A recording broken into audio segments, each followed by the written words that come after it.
So all doors, front bonnet and boot should be closed.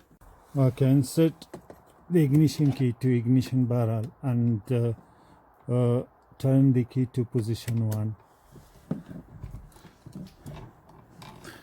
So then repeatedly press this one.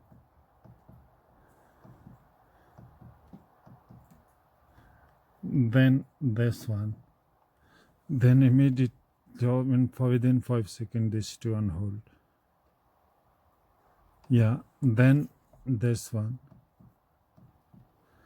Then C.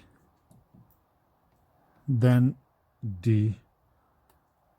Then OK. Then service 2 service. Okay, confirm full service. Then OK. So oil grade, yeah, yes.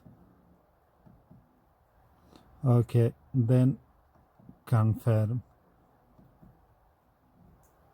Full service completed. Then press this one to return back and take the ignition key out of the ignition. So that you have done the oil service resetting on Mercedes-Benz C220 2010 with the 651.911 engine.